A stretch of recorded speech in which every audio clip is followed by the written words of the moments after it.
You've probably seen these symbols before. They sort of crop up, even they're hidden in a lot of ways, but sometimes they stand out in front of you and a lot of people may not even notice them. But this particular symbol here, which I call a schematic, or it's like a diagram or like a plan, and it's a bit like I've got an old Marshall amp. I love Marshall amps, guitar amplifiers. And when something goes wrong with it, I take it to a technician and he pulls out the schematic, which is the plan on the direction or the flow of the electrons and the neutrons, in order to come up with a particular sound, or to make the combination of the things of the flow of the electrons to create a nice sounding amplifier. And it's that schematic that can only really be read by the technician, or the technician that can read the symbols of the schematic in order to understand the flow of the electrons that make that sound come out of the amplifier. And that person that can read the schematic and read the signs of that schematic is the one that understands how that amplifier works, if that amplifier plays up or has to be fixed or whatever. Me, I just play the game. I plug the guitar into it, crank it up, and I get a pretty cool sound out of it. And that's thanks to whoever designed that system that makes that sound come out. Now, of course, the Marshall amplifier schematic is sort of pretty complex as far as guitar amps go. But this amplifier, or this schematic, or this system, or this plan is the same thing. It's a simple schematic that actually identifies quite a complex system of governance. And a lot of people today are not understanding how the so-called governments have so much power and authority over them, and how little authority that they have back, or the little amount of rights they have. They actually have no rights at all. And the whole guts of it, the reality of it all, is that the people that thought they were in a common law system where the sovereignty is really held by them and the direction of power over that sovereignty is with the people.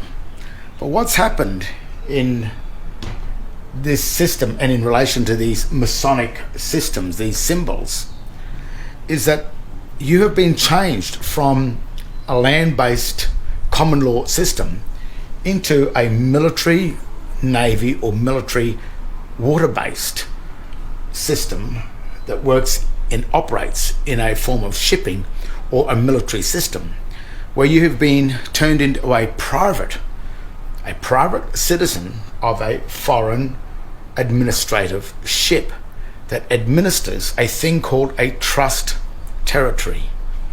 And if you look at the normal dictionary, as we can see here, a trust territory is a designated area, not particularly of land, of anything. It's a designated jurisdiction where the boundaries of that jurisdiction extend to. And in a case of United States, or a case of Australia, or Canada, or Britain, or Great Britain, these areas are really known as trust territories. And a trust territory is something that is governed by the United Nations, as you can see here.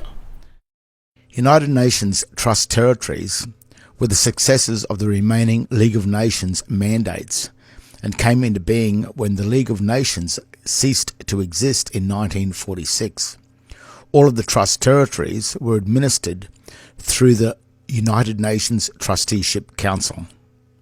And a trust territory is, in this case, is a layer of jurisdiction that sits over the top of land, of the real land. And what's happened in the past is that to get the jurisdiction of the sea, which is a navy system where once you enter into a ship and you're a crew member on the ship, you don't have any rights. You follow by the statutes or the rules of the ship. So if you are a crew member on a ship, you do as the captain tells you on a ship.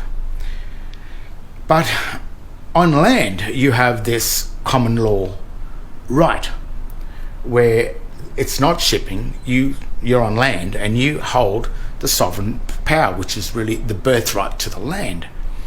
And even on land governments, if you issue your dominion, which is your share of the mineral and energy wealth, to a king or to a state or to a body, then that grant of that power gives you the directive power over that grant of your dominion, which is the mineral, in our case of today, where mineral and energy wealth has become so powerful and so wanted and so needed by big corporations around the world.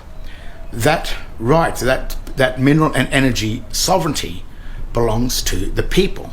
It always has, because it comes from the birthright of people that are born on a land. So what sort of has happened is, you may believe that this is the case. You believe that you are a man and you are sovereign, and your rights to the mineral and energy wealth of land has been granted to a body. And in the old days, it used to be a king or a queen or a sovereign head of state, where all the sovereigns basically come together and hand up their sovereignty to one person to administer it. And that in the past, in that situation, has been a king or a queen that operates under a company, where it's not a corporation, it's a company. The difference between a corporation and a company is basically the company, the members of the company reserves its rights in a company to still have directive power over the estate granted to the head of state, head of that state. But a corporation is different. The corporation is created by the head of that state, and it creates a debtor, a corporate debtor system, and then the corporation, then it employs or creates citizens that are debtors to that corporation. And this is what this symbol is all about. This is the one that's found on some of the old Masonic Bibles. And when you start to get your head around this simple schematic, this plan of how they run this system, where they take you from God into man, where the dominion is granted to man. This is the mineral and energy wealth. This is how this system, it's like a devolution from God into the debtor, hell, which is the dead part of this system. Before I go further with this, first is this system is also found not only on Masonic Bibles, but on some of the Masonic temples. You'll notice this. It's known as the Star of David. But it might also have things to do with Baal or Moloch, which is Moloch is a satanic god. It's about the sacrifice of the children into the fiery belly of Moloch, into the fiery pits of hell. And the symbol of Moloch is the calf. It's the bull,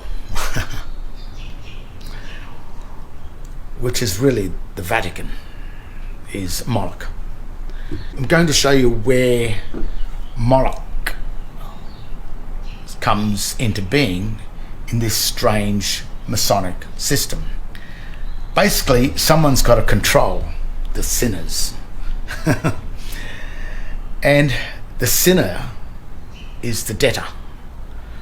So if you can create a world where we can get the sinners and punish them into being the debtors of a governing system, then for somehow or other we can justify our rights to punish the sinner and not give him his due worth, so to speak.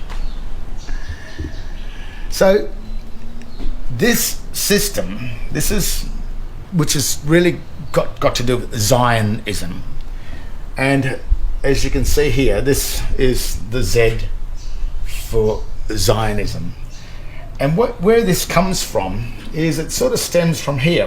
With X is a symbol of death, and you'll see this is the spot that marks the point of death. So when a bank manager signs you up with the sign writing, the sign type of text here, when a bank manager signs you up, he will draw up the contracts for you, and he will put a cross on them, and he will say, sign here. In actual fact, his cross is already the signature. He's signed it for you. But what he's trying to get you to do is countersign it, which means that you become the debtor of the bank, because he already signed it by putting his cross on it. So when he makes a mortgage payment and he puts his crosses on it, he's already signed it. But lucky you're not onto it. You go and sign it again, which confirms that he is now the creditor, where he originally was the debtor of it. And this symbol here, the Christ, so it's also a bit like Christ. The reason why it's a symbol of death is because it's the mark or the spot or the place of your death where Christ dies on the cross. But in Christ's case, Christ sacrificed himself for us. While we're on this subject, dealing with Christ and the signature, I just want to give you this something to really think about the next time you go and sign a contract, whether it be with the government or a banking contract, because the governments are the banks. The US Federal Reserve is the bank of the world, basically of the US dollar, and it controls many of the dollars around the world, as well as the Australian dollar. It belongs to the US Federal Reserve. But Christ made a warning, or what I should say is the warning of Christ when he died on the cross is a warning that when you sign your name or give an autograph to a name that is on a banking contract, what's happening on that contract is the death of your Christian name. Because the name on the banking contract or the mortgage or on the electoral roll or any form of police document or government document, the name that's on that document, of their document, is the property of Moloch or Satan or the administrator. It is not your property. But because of the indoctrination that you've been through and your lack of ability to check and double check what is written in the Bible and also what's written in the dictionaries, as well as the English dictionary and the Black's Law dictionary, you have lost your name. And that's the name that was given to you on your birth certificate at the very beginning. This is the state birth certificate. This is the certificate that belongs to Moloch or the state. And it gives you a choice of family name and given name. This is also sometimes called Christian name. There are two names given here. On this original document, called the certificate of birth or the certificate of live birth, only the Christian name exists. So when you think about what's happening with these names, and when the bank manager draws this cross and says sign on that cross. The minute you turn around and do some squiggly thing like that, that's the mark. And that mark will go to your name that is incorporated with your surname, which is the name that belongs to Moloch or Satan or the state or the debtor. Or it belongs over here into the tree of knowledge, because there's your Christian name there. That's what identifies the Christian side of this Trinity.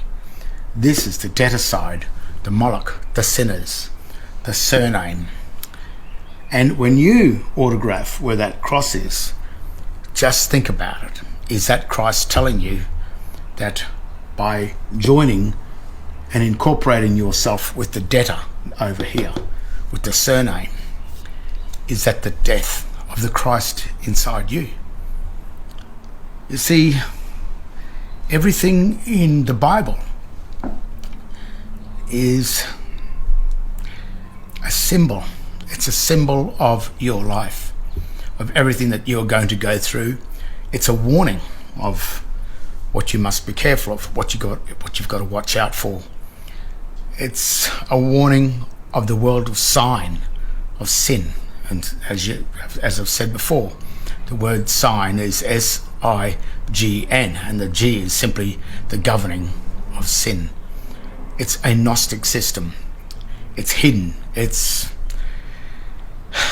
an occult.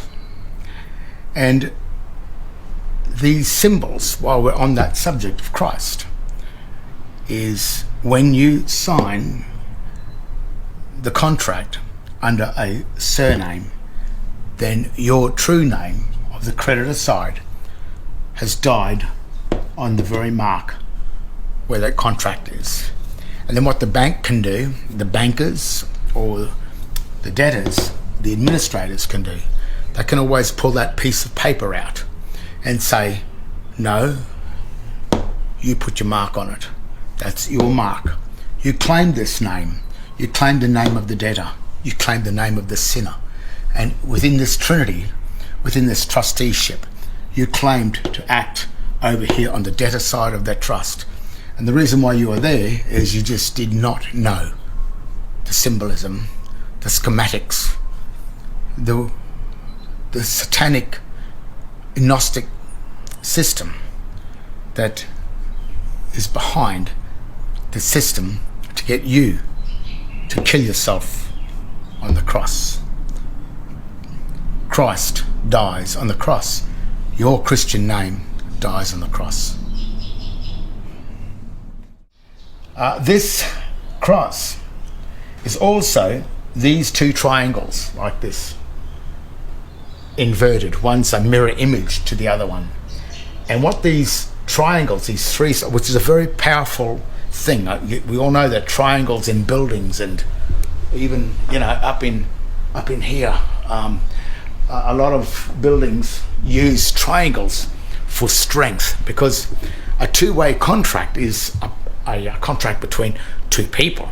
But when you bring the third party in a contract as the administrator of the contract and also as the witness of the contract, then the third party entering into that contract makes that contract very powerful, because when one tries to bail out of the contract, you have two other parties that said, no, you can't bail out, you said this or you said that. So this third party system, these are triangles, is a system of creditor, debtor and administrator. So that's why these two triangles are sitting together. But in the Bible we have the Old Testament. Testament means contract. We have the New Testament. Testament means contract.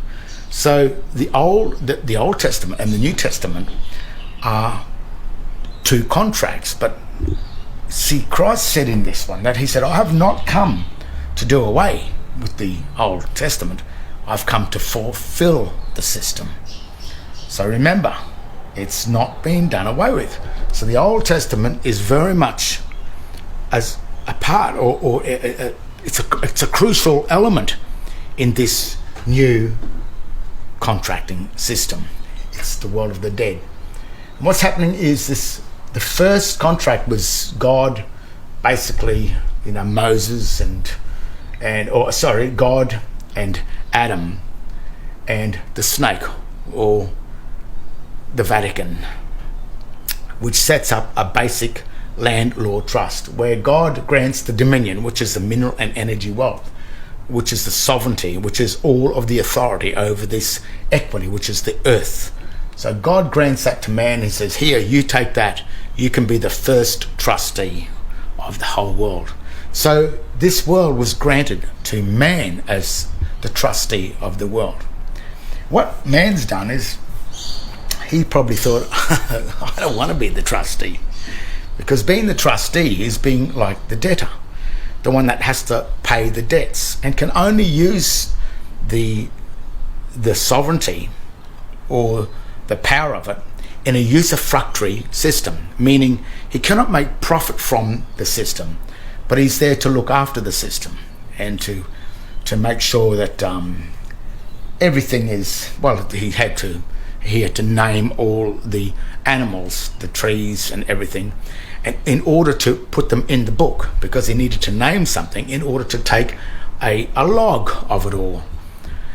And what he did is he thought, well, I'm really don't want to do this. So what he's done is he's then granted the dominion, which is the mineral and energy wealth, to a third party, which is the snake, or the Vatican. The Vatican has offered to accept to act as the second trustee, or man's first trustee, which sets up the first real trust of this, which is God, man, and the Vatican. Grantor, the debtor, then the debtor becomes the grantor, and we have a second debtor, or the third party. And in law, the third party has no rights. As simple as that.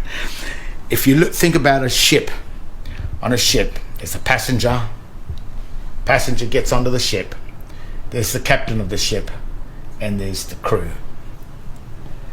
And what's really basically happened in this ship system, which is this system here, you'll find that this first contract, which is the Old Testament, is God, man, and the Vatican. Then the second part of this system here is where the Vatican then turns around and says, well, you know what?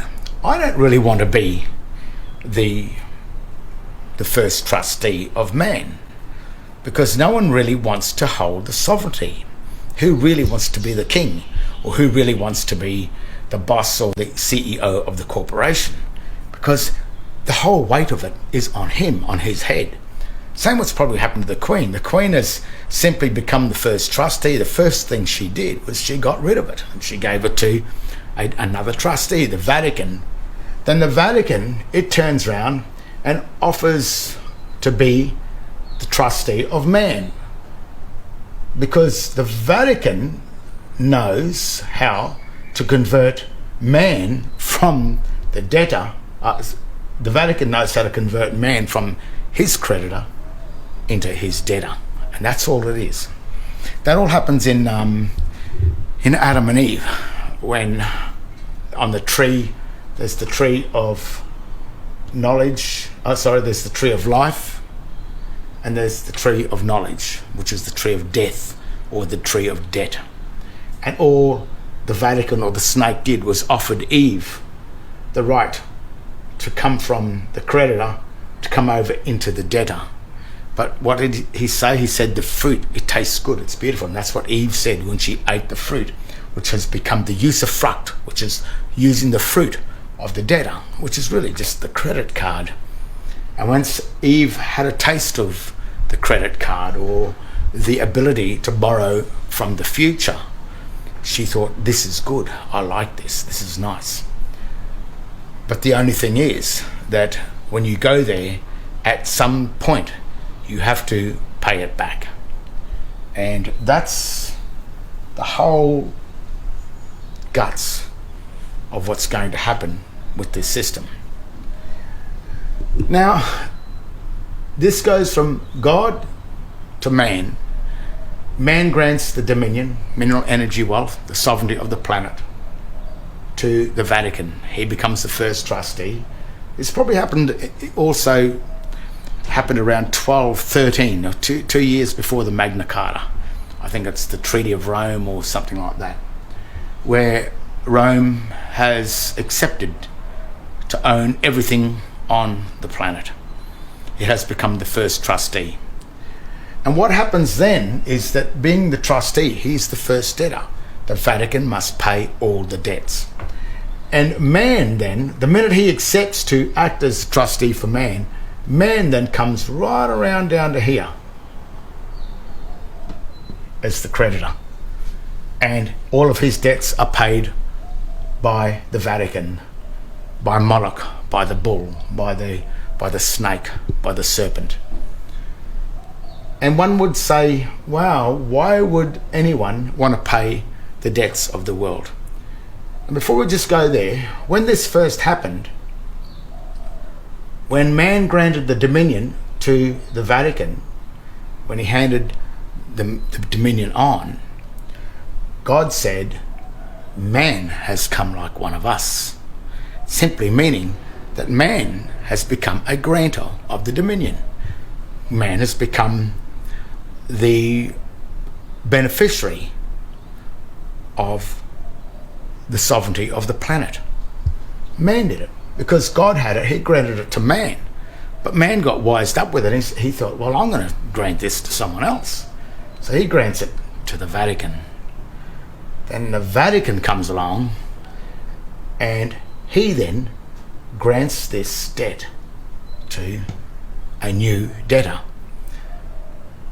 But the trouble is, man is the creditor, but the debtors over here are us. Where is man too? Because at the moment, all of you are paying the debts of the state. You don't have any rights. You're stuck in this crazy world where it's as if you are a crew member on a ship, and when the magistrate, which is the Vatican, which is the captain of the ship, when he says jump and you don't jump, well, into the hold you go, into the prison you go, and you stay there until you get a fine, and then you pay the debt.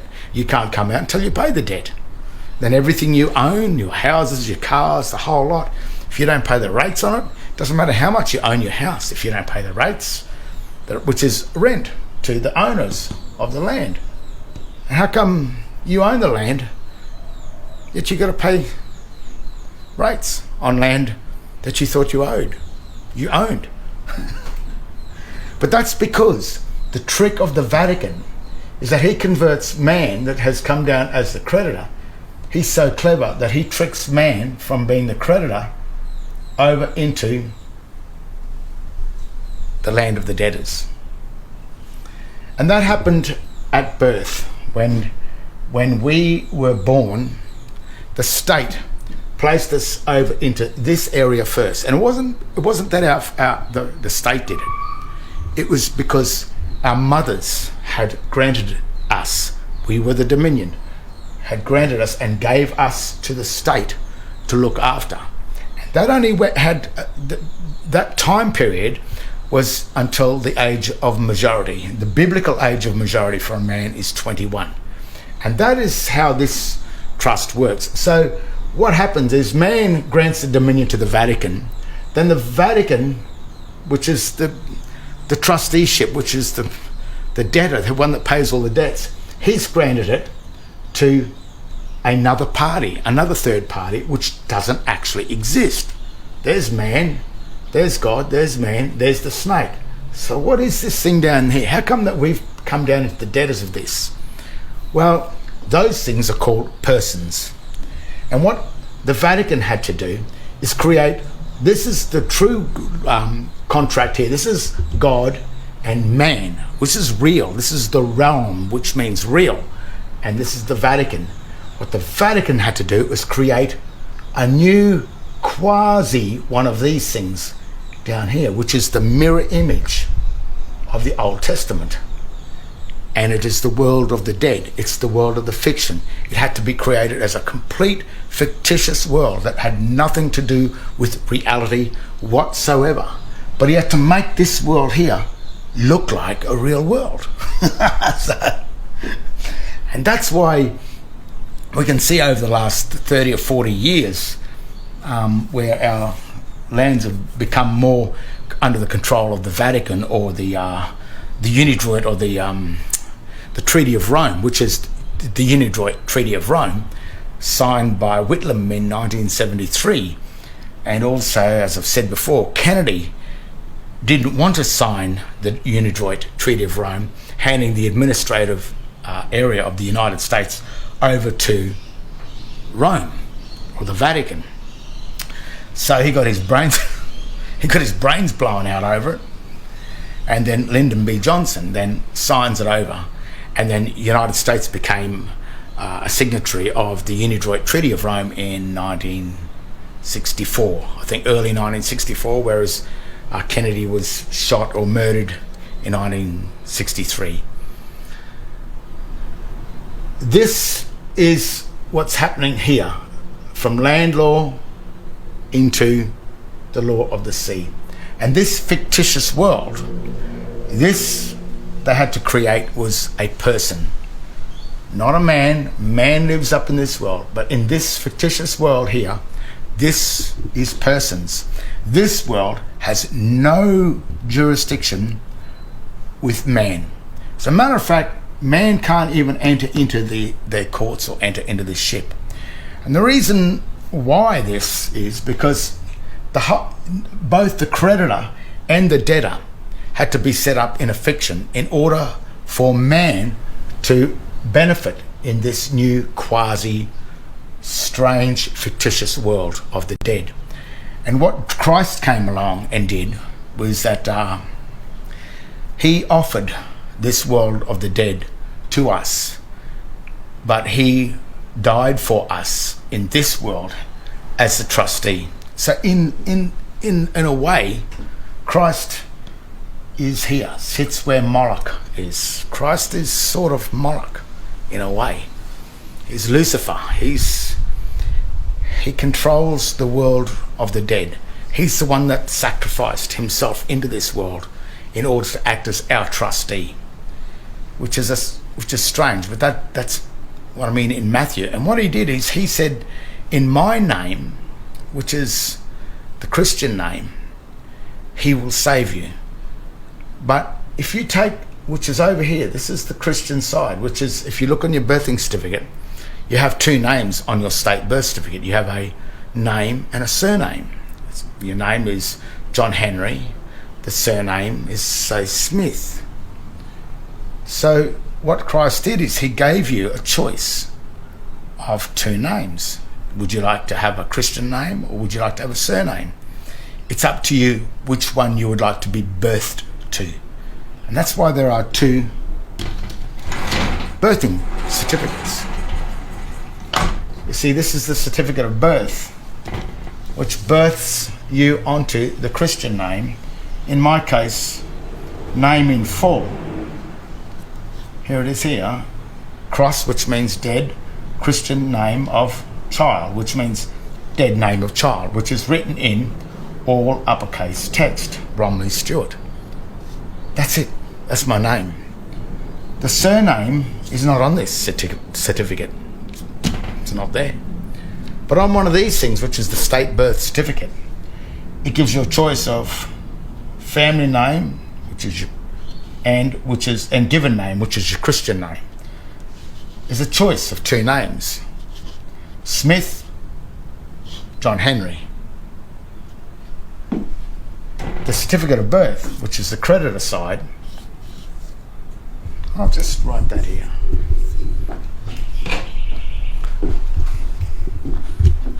This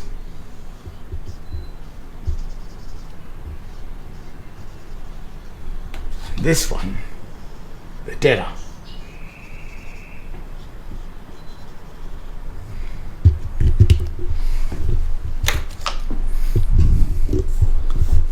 So this is the certificate of birth that births that gives you the option to be birthed with the Christian name, which is an all uppercase dead account.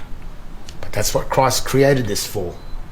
And this side, which is the debtor side, which is the crewmen on the ship, to join over into the crew, you get this certificate, which has the two names on it, Smith and John Henry.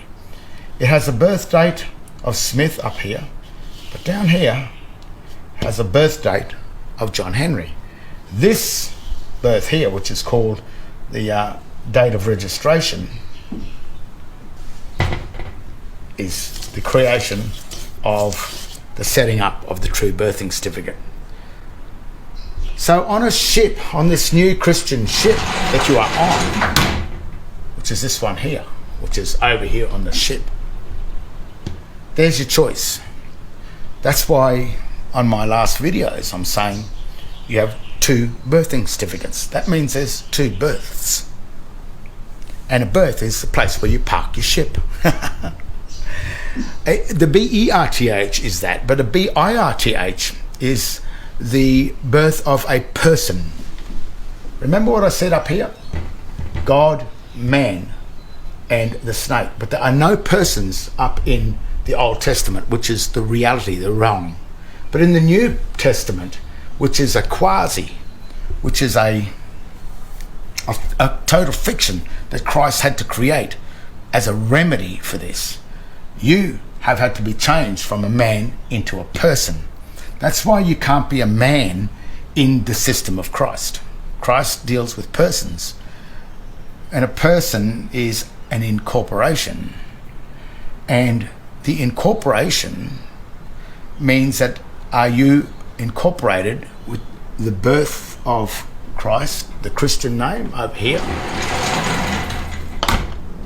Are you incorporated with this birth of the Christ, which is the creditor of this ship, which is really the director of the ship, or which is the crew member, or which is the passenger of the ship, just enjoying the ride for a holiday, really?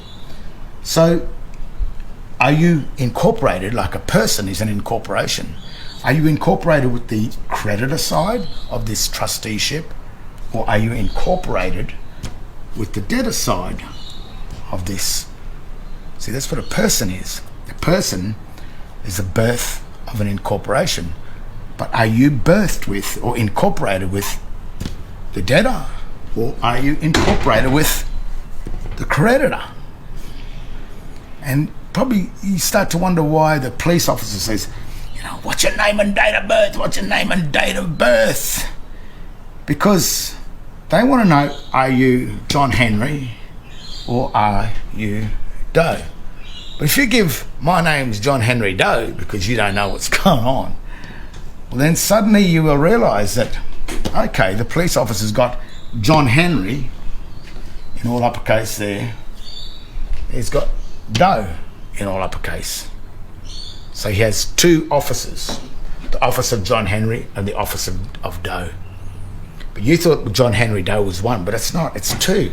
It says here, family name Doe, or Smith, sorry, family name Smith, and given name John Henry. There's two. There's two names. It's not one, it's two. So when you think you are John Henry Smith, not Doe, John Henry Smith, then are you two names? See, they start, so then they go, oh, this guy's an illiterate, he doesn't know what's going on, he's a lost soul. And then that's when they need your date of birth. Are you John Henry, birthed on the registration date? Or are you Mr. Doe, birthed on the day you were born? And of course, when they ask you for your name, you've been so indoctrinated, you will say, my name's John Henry Smith, and my date of birth is the date I was born. Well, the date of birth of your Christian name is not the date you were born. It's the date of registration. In my case, it was about a month after. These days, it gets a bit quicker, even down to even a few days. But when I was there, it had to go from Cairns to Brisbane. So it was about a month before they could get this document and fill out all of the real document. So the minute the police officer says to you, well, you know, my name's John Henry Doe, or John Henry Smith, and My date of birth is the born date. And he can straight away identify you with this certificate and not with this one. So this certificate is holding you as the debtor. So he knows that they can throw all the charges of the ship or of this debtor system onto you, because you are not holding the name that Christ gave you that he can save your ass with. And that's what he said. He said, I can save your ass with the Christian name. But if you have another name, he said, I can't find you. And you haven't really done your due diligence, I guess. And if you are surviving off the state of Moloch, that's the fiery god of hell, the bull, the Vatican, which is the calf that is the debtor, if you are surviving off him, then I guess you don't have the faith to stand with Christ. You don't have the faith to find this document.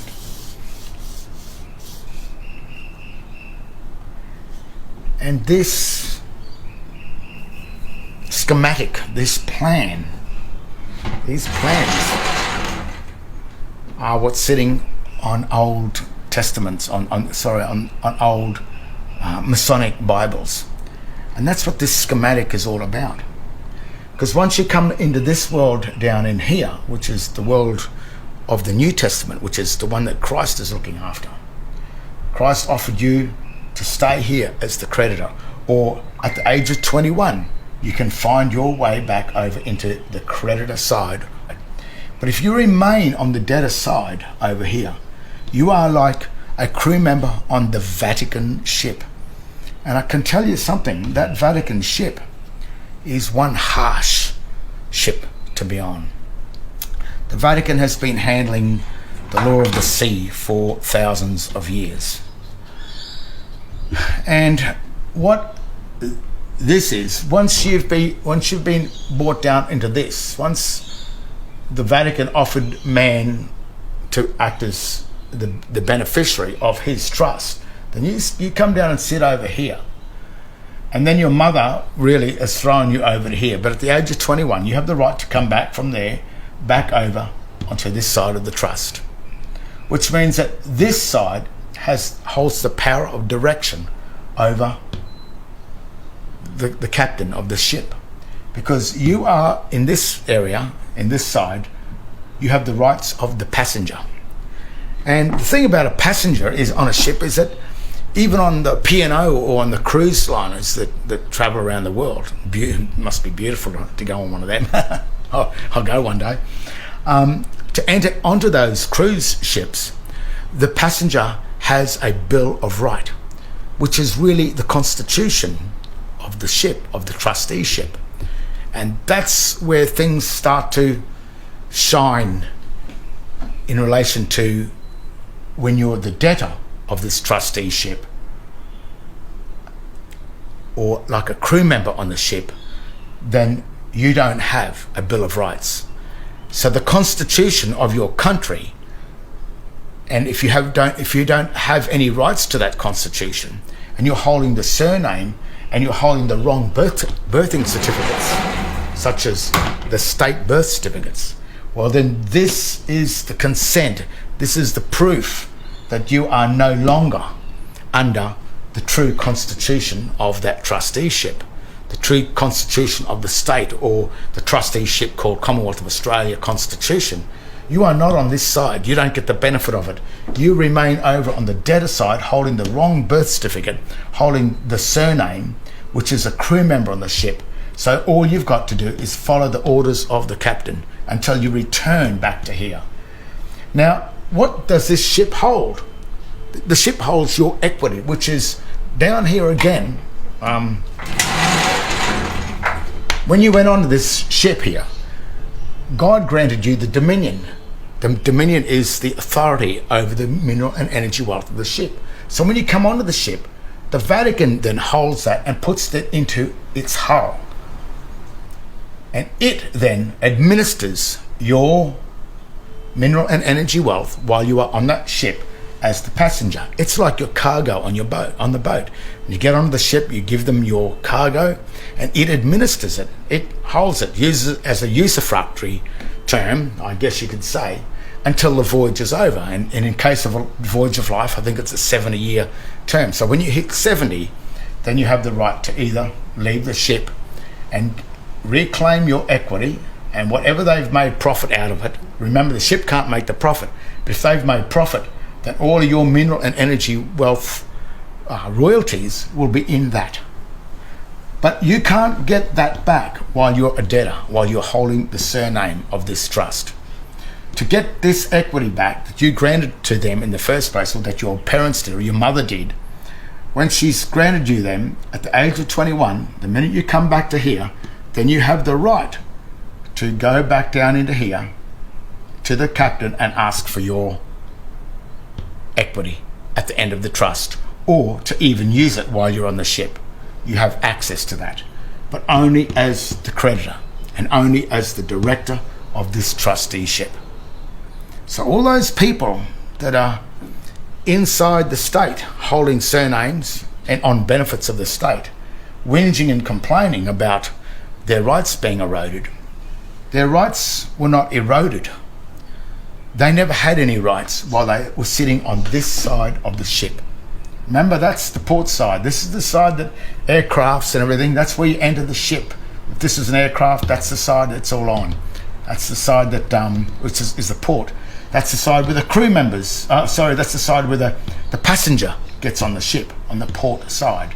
That's the cargo side, where you port the cargo off. But when you're on this starboard side here, that's the crew. They are not allowed to get off that ship. That's their jurisdiction on that ship. And if they want to come back to get off this ship, they can have liberty to leave the ship, but only on terms and conditions of the trusteeship. But if you want to leave this ship, you have to find your way back across over into here as the passenger on the ship. And then as a passenger, then you have the Bill of Right, just like a P&O cruise liner. You have the Bill of Right to then demand your estate, your equity, your mineral and energy royalty wealth back from the administration. He hands it back to you, and you either can get off the ship, or you can remain on the ship and stay on the ship as the director of the ship. But if you don't come back to this, and if you don't sort this equity out and and work out how this system goes, you can never ever leave this ship. And any person that's sitting down here holding surnames, I think we've got a couple of them, people in Australia here trying to claim, or one in New Zealand trying to claim to be the king. But both of them are claiming to be king of Australia. And Australia is the trust territory that belongs to the British Admiralty. The Australia has nothing to do with this land that we are standing on. This land is either Australasia or Terra Australis, but it is not Australia. And that was proved even in the statutes. I think it's the Interpretations Act 1901 Section 2B, and it states what Australia includes, and it does not include Terra Australis or Australasia. Australia is a trust territory of the Vatican. So anyone claiming to be the king or whatever of Australia is really a belligerent going against Moloch, or even against Christ, because this is his ship. It is not the ship of any sovereign thing here, because the sovereignty was up here, and it's been granted to Christ through here. You don't want to be sovereign. That's the last thing you want to be. And you can't be sovereign while you're standing here. And the only real way to get back to here is to know how to find that document. And if you want to stand in this light, in this document, if you want to stand in this under this power, then you cannot stand here. This is a choice. You can't be here and here at the same time. You can be here or here. But you can't be here and operate between these two, because that's a fraud. This is a fraud anyway, but that's a fraud. That's a theft. That's almost... And while you are a debtor on this ship, then you really have to obey the rules of the ship. If the magistrate says jump, or if the police say jump, you jump. But if you are over here and the magistrate or the police tell you to jump, it can't happen, because you are the creditor of the ship, which is the crew, which is the passenger of the ship. And without a passenger in this ship, then the ship has no ability to exist. The ship needs a passenger. The ship needs cargo to keep it, to give it a reason to exist. So you don't have a choice while you're here. So those people that are debtors and hold surnames and take any benefit from the state, then you do as you're told. I wished it was some other way. Or you do the fight from Kalamazoo to Timbuktu, the longest journey any man could ever take is getting from here to here. But sometimes you just have to do it. There's some strange stuff going on around the world at the moment. This is this one world trust. There it is. That's the one world government. It's a Masonic system. Be it that it's good or be it that it's bad, the big thing you have to do is you just got to understand what it is. Because if you don't know what it is, you can't deal with it if you don't know what you're dealing with.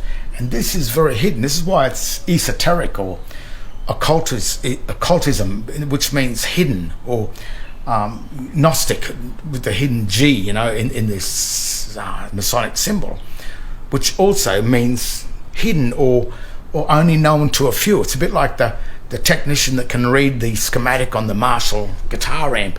Those few knowledgeable men that can read that sign or the language of that are the ones that know how the thing works. And all of us lame guitar players that just make the thing sound cool have no idea what's going on with the symbols. Well, the Masonic system is much the same type of a thing, and understanding and comprehending this. What's happening in the world today is that the world is making you dependent on their system. And when you become dependent on their system, then you need this document, which holds you in as the debtor. And there's a very dirty trick at the very end of this system that they don't really ever want you to know. When you grant the equity to this Masonic system, it goes into the hull of their ship, and you get put down into the debtor side of the ship. If you don't come back into the creditor side of the ship after a certain amount of time, and if you die on this side of the ship and you are not aware that you were ever the passenger, you died as a crew member without ever knowing that this existed, and without ever knowing your true name and your true date of birth, which is the registration of this document. If you don't know that, then that means you will never write a will for the equity that's in this ship.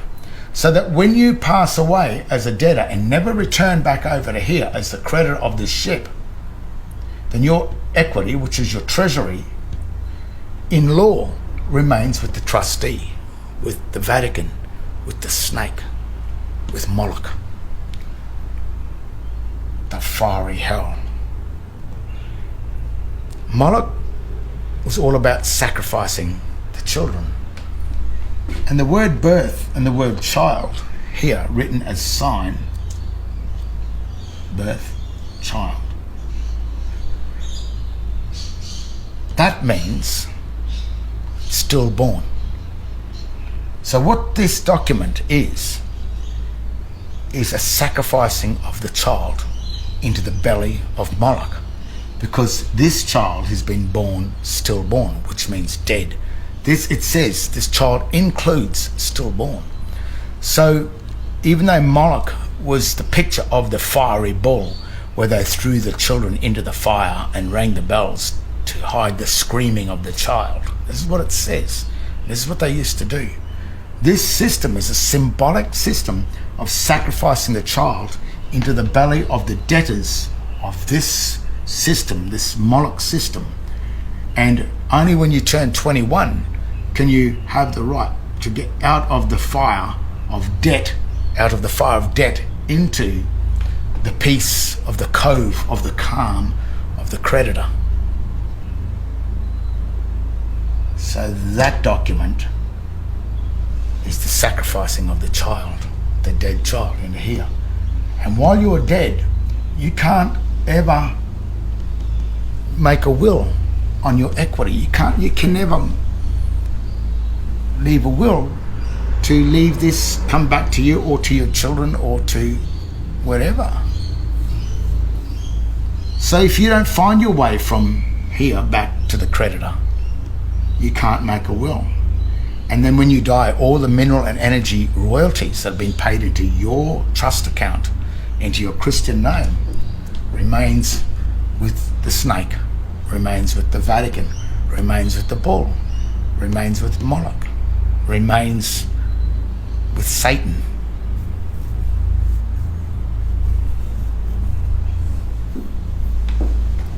And that's why they want you dead. That's why there's so many wars that were created, from World War I, World War II, and World War III that started in 1953. The silent war that was slowly poisoning and killing us all, because they want us dead before we reach this certificate here. And as you know, the few people that have tried to get this and have gotten it, what did you go through to even get it? You were shunned, you were told crap, you had to fight to get this certificate, because this certificate here is the one that where you realize you are waking up, that you are not just a crew member on a Vatican, Satanic, Masonic ship. But if you come over to this side, you are on the ship, but you are the director of the ship.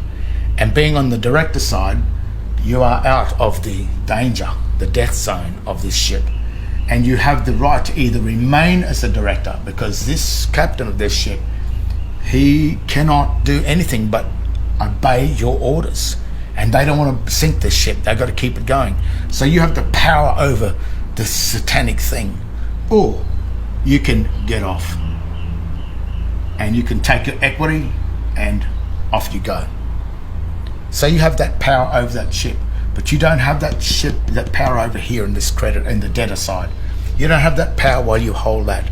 And you don't have that power when that police officer asks you for your name and date of birth.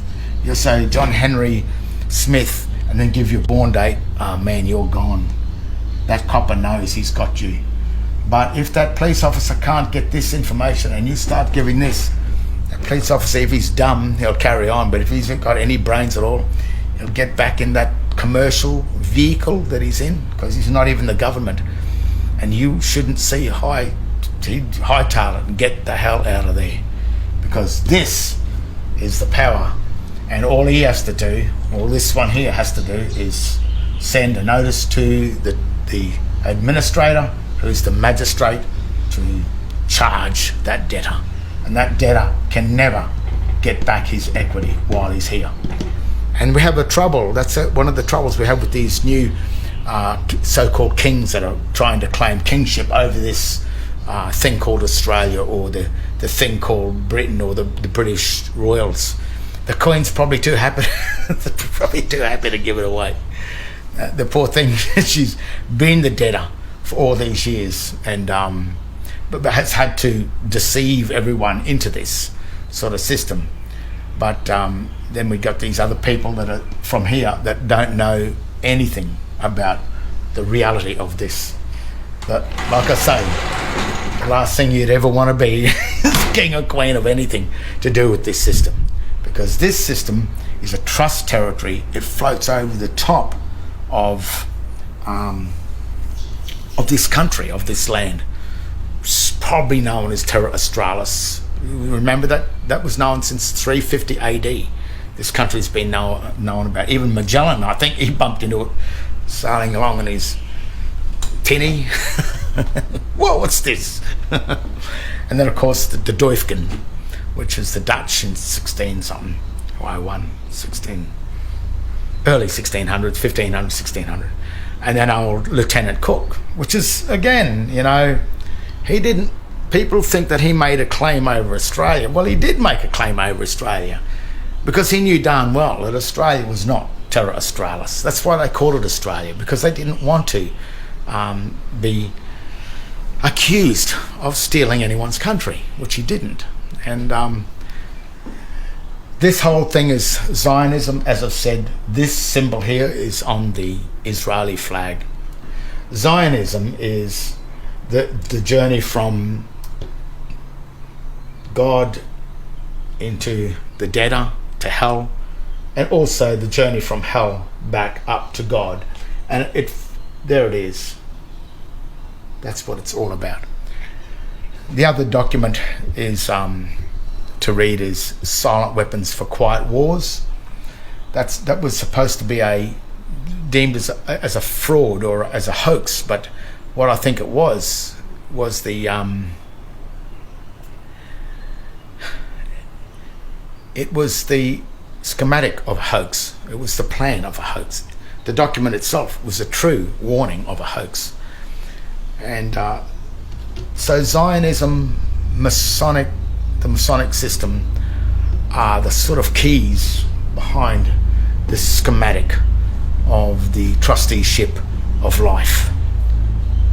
So that's a little bit what you gotta kind of know, and the reason why the governments today want you so dependent on them. That's why they're sending everyone bust and broke, because they don't want you to ever become on this side of the ship, because while you are not there, they steal all the equity, the mining and energy wealth, while you die in there. And when you die in this, you'll wind up in a cemetery with your full incorporated, the full name John Henry Doe, written in all uppercase text, which is the confirmation, and then placed under a ledger, which is the slab of cement that sits on top of a tomb. Once you're in there, you can never come back.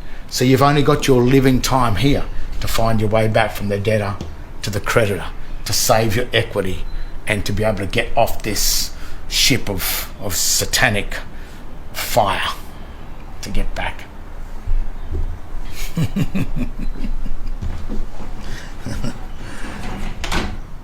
Death, symbol of death. These two triangles come together to form this. This symbol is Zionism, which is the debtor and the creditor. The Old Testament